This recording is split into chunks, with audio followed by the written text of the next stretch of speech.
Hello everyone, Jai Swaminarayan. I am Nisi Chotalia from Sri Swaminarayan Institute of Technology, Phat Gandhinagar, representing the subject electrical circuit analysis. As previously we discussed the RL and RC charging and discharging conditions. So that are the first order differential equation और उसके solution technique हमने already discuss किए हैं. Now हमारा next part जो बनता है वो है RLC charging and discharging circuits, जो कि आरएलसी चार्जिंग और डिस्चार्जिंग तो नहीं बोल सकते, लेकिन with source and without source हम नॉर्मली कहते हैं. तो आरएलसी सीरीज और parallel with source and without source. Clear. तो यहाँ पे मैं आपको बताना चाहूँगा कि यहाँ पे दो कंपोनेंट जो कि इंडक्टिव एंड कैपेसिटिव, मतलब कि वो दो टाइप के कंपोनेंट्स हुए या फिर दो पैसिव एलिमेंट्स हुए. तो जब जितने पैसिव एलिमेंट्स होते हैं एक्सेप्ट द रजिस्टर, उस ऑर्डर का डिफरेंशियल इक्वेशन बनेगा. क्लियर. तो वहाँ पे हमारे जब एल या सी होता था तो फर्स्ट ऑर्डर डिफरेंशियल इक्वेशन बनता था. अब दोनों एल और सी दोनों यहाँ पे साथ में आएंगे, जो कि सीरीज इधर पैरेलल में, तो उस टाइम पे इक्वेशन बनेगा आपका सेकंड ऑर्डर का. क्लियर. तो सेकंड ऑर्डर डिफरेंशियल इक्वेशन आ जाता है, तो आपको उसे कैसे सोल्व करना है वो भी तो आपको आना ज़रूरी है. सो दैट उसके लिए मैंने ये सेशन रखा है कि solution for the second order differential equation and उसके सॉल्यूशन किस टाइप के होते हैं और उसके जो भी रूट्स है और सिस्टम स्टेबिलिटी के ऊपर वो कैसे उसका रोल होता है या फिर उसके सॉल्यूशन किस टाइप के हो सकते हैं. तो ये पूरा सेशन हमने यहाँ पे इस लेक्चर में या फिर इस सेशन में हमने एक्सप्लेन किया है. तो आप काफ़ी थोड़ा मैथ्स का टॉपिक लगेगा, लेकिन ये हमारे लिए सीखना भी ज़रूरी है. सो दैट मैं यहाँ पे आपको वो रिपीट करवा रहा हूँ. क्लियर. तो second order differential equation should be like d square x by D T square plus 1 by tau d x by D T plus 1 by L C into x is equal to 0, where A is equal to 1, B is equal to 1 by tau and C is equal to 1 by L C. जो कि equation कुछ इस हिसाब से बना. तो उसके root क्या बनते हैं, S1 एंड S2. तो यहाँ पे various cases of the roots यहाँ पे रिप्रेजेंट किए. जैसे कि केस 1 है कि मैं आपको बताना चाहूँ कि भाई केस 1 में क्या होता है कि roots are the real and unequal. At that time delta is positive बनेगा. तो उस हिसाब से solution equation x of T is equal to A into E raise to s one t plus B into E raise to s two t, जो कि s one and s two are the roots. Clear. And यहाँ पे ए और B कैसे मिलेंगे, तो आपको x of 0 plus, मतलब कि वहाँ पे जब हम इनिशियल कंडीशन करते थे यहाँ पे भी हम 0 प्लस की वैल्यू, एक्स ऑफ 0 प्लस की वैल्यू फाइंड करेंगे, जो कि D x by D T of x of 0 plus. Clear. Okay. Now condition 2, जो कि डेल्टा पॉजिटिव होता है, उस टाइम पे रूट्स कैसे रहेंगे, real, but they both are the equal. Clear. तो उसका सॉल्यूशन इक्वेशन कुछ ऐसे बनेगा कि X of T is equal to A plus B of T into E raise to S T. Clear. So वहाँ पर भी आपको ए एंड बी फाइंड करने हैं, तो कैसे करेंगे, D x by D T के हिसाब से. क्लियर. जो कि रियल एंड इक्वल है, तो उस हिसाब से आपके रूट्स रहेंगे. क्लियर. अगर आपके रूट्स रियल एंड इक्वल हुए तो सॉल्यूशन इक्वेशन कुछ ऐसे बनेगा.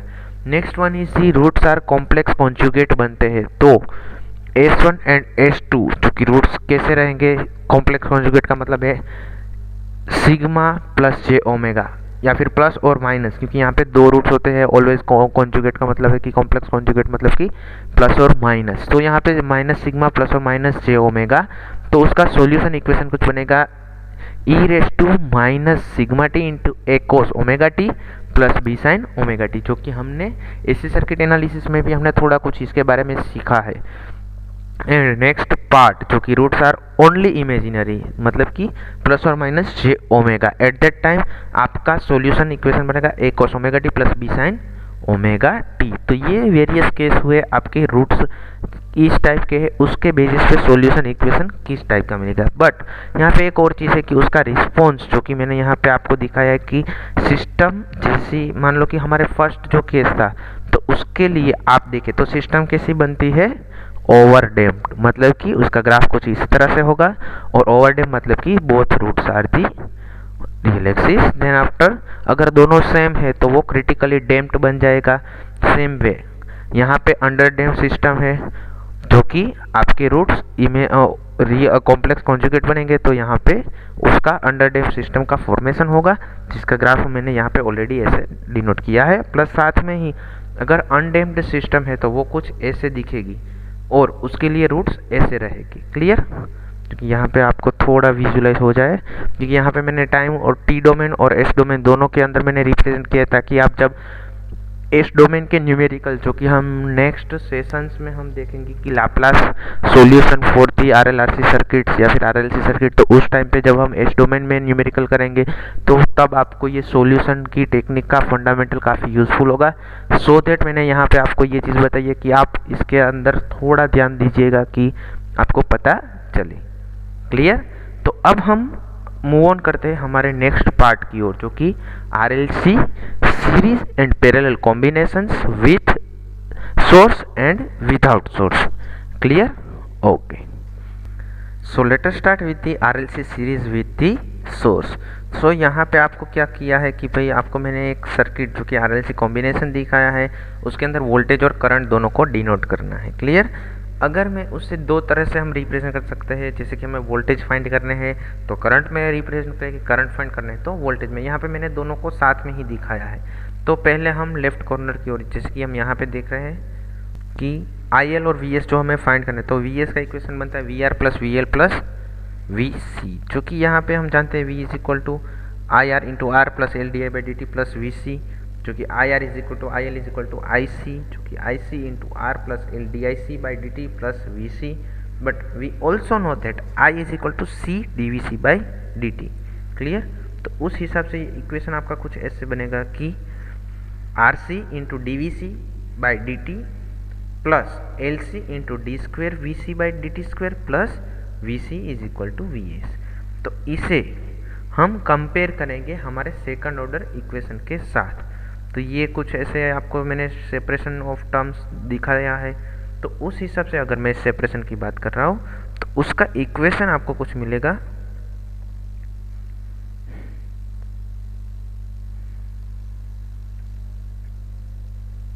जो कि यहाँ पे ऑलरेडी मैंने दिखाया कि d square V C by D t square plus R by L d V C by D T plus 1 by L C V C is equal to V S by L C, जो कि ये आपका second order equation हुआ। और उसके solution क्या होते हैं, जो कि रियल, कॉम्प्लेक्स या कॉन्जुगेट, जो हमने प्रीवियसली अभी थोड़ी देर पहले मैंने बताया कि इसके सॉल्यूशन आपको कैसे फाइंड कर सकते हैं। क्लियर?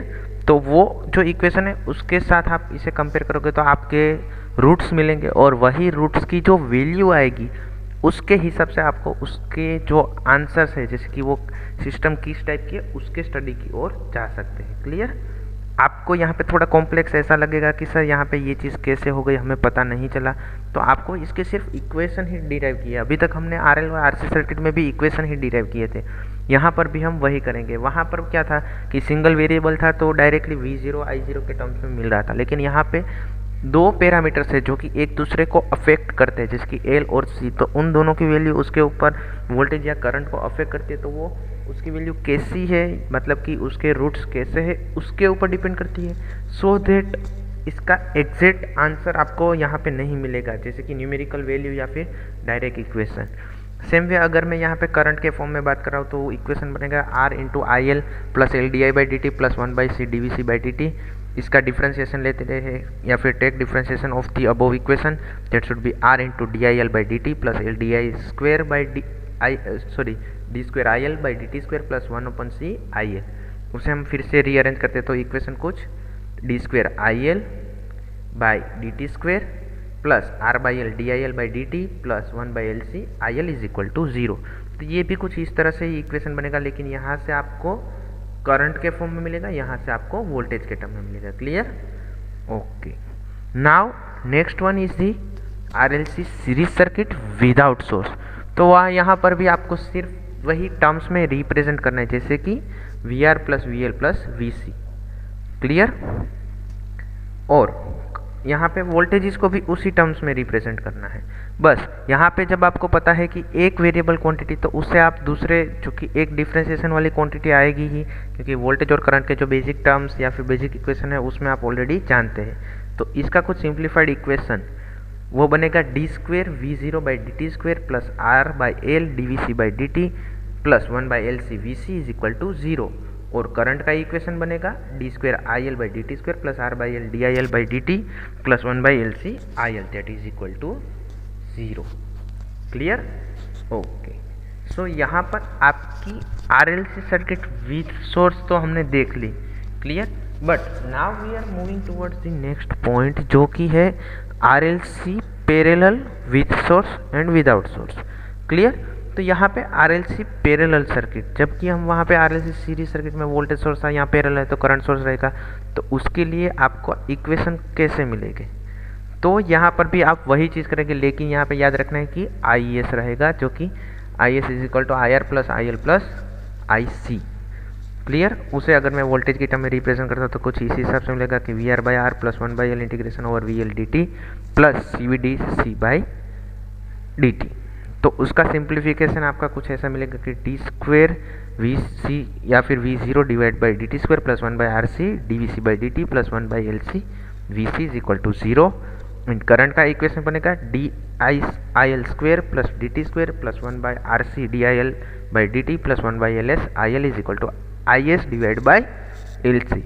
मतलब कि अगर मैं वोल्टेज की टर्म में जाऊंगा तो यहाँ पे 0 ही रहेगा, बट करंट की टर्म में जाऊंगा तो यहाँ पे कुछ करंट की वैल्यू रहेगी, क्योंकि यहाँ पे divide by LC because of the time constant it is there, यहाँ पे टाइम कांस्टेंट है LC, क्लियर।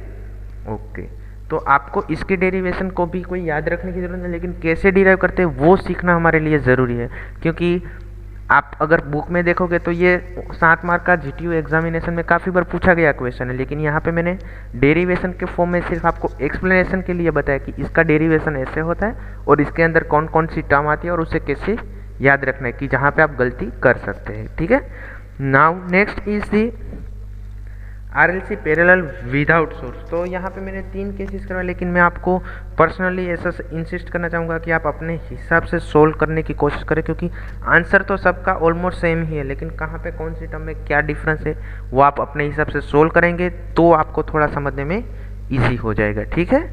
ओके, सो इसी के साथ ही हमारी RLC जो कि series and parallel combination with source and without source, इसके हमने न्यूमेरिकल देखे, और इसी के साथ हमने जो ये solution for the second order equation और ये जो इक्वेशन मिला वो कैसा था, जो कि D square x by D T square plus 1/टाउ D x by D T plus 1/LC into x is equal to 0, कुछ ही इस टाइप का बनता था, क्योंकि हमने ऑलरेडी, इसीलिए मैंने ये चीज़ आपको पहले बताई थी कि आपको पता चले कि ये क्या होता है। तो इसके ऊपर से आपको रूट्स मिलेंगे, क्लियर, जो कि आपके जो रूट्स बनते हैं ABC, यहाँ पे आप कंपेयर करोगे तो ABC के हिसाब से आपके रूट्स मिलेंगे, वो रूट किस टाइप के हैं, उसके बाद आप उसका सॉल्यूशन इक्वेशन जो कि यहाँ पे आपको दिया है उस हिसाब से उसका कुछ सॉल्यूशन होगा, और वो सॉल्यूशन जब आपको मिल जाता है तो आपको क्या करना है कि उसके ऊपर से आपको जो उसका ग्राफ है कि ये सिस्टम कैसी होगी लाइक दिस वे, जो कि हमने स्टेबिलिटी पॉइंट ऑफ व्यू यहाँ पे रिप्रेजेंट किया या डिस्कस किया है एस और टी डोमेन दोनों के अंदर, तो वो आपको एक्सप्लेन करना है कि इसकी वजह से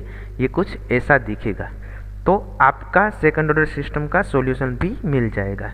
क्योंकि यहाँ पे ये दोनों कंडीशंस के एग्जांपल जो पूछते हैं वो उसमें सिर्फ यही चीज़ पूछते हैं कि RLC सीरीज और पैरेलल का डेरिवेशन क्या होता है, या फिर सेपरेटली जो भी एक इम्पोर्टेंट क्वेश्चन जो कि टिपिकल है लेकिन समझने के लिए ज़रूरी है वो है आपके सिस्टम रिस्पॉन्स का ये जो थियरी है वो, क्लियर, कि इसके अंदर आपको सिस्टम के रूट्स इस टाइप के हो सकते हैं और उसके लिए सिस्टम ऐसी रहेगी और उसका रूट्स कहाँ पे डिनोट करते हैं और ये सारी चीज़ें, क्लियर। तो ये दोनों चीज़ें अगर आप कर देते हैं तो आपके लिए 6 चैप्टर जो आपका है 4th इसी ब्रांच एंड इलेक्ट्रिकल के लिए तो ये पूरा एक ही यूनिट के अंदर आ रहा है, तो आपको इसमें कोई ज़्यादा समझने की वो दिक्कत नहीं है, लेकिन आपको सब एक में मिल जाएगा। लेकिन इसी वाले स्टूडेंट्स के लिए नेटवर्क थियरी सब्जेक्ट में ये आपको 6 यूनिट में ये थियरीज आपको मिल जाएगी, क्लियर। ओके, सो यहाँ पर हमने RLC सर्किट्स के लिए भी हमने डिस्कशन कर ली है। नेक्स्ट सेशन जो हमारा रहेगा उसके अंदर हम typical numerical for the initial and final value theorems plus जो भी उसके बेसिक कैलकुलेशन है RLC सर्किट्स के लिए या फिर LC या फिर RL सर्किट या फिर RC सर्किट के लिए, तो हम उसके बेसिक न्यूमेरिकल जो मैंने शॉर्टकट के साथ रिप्रेजेंट की है तो वो आप सेशन ज़रूर देखिएगा कि आपको उसके अंदर काफ़ी चीज़ें सीखने को मिल सकती है, ठीक है। टिल देन यहाँ पर आपका हमारा ये सेशन हम कंप्लीट करते हैं। Till then have a nice day, thank you, जय हिंद, जय भारत, जय स्वामीनारायण।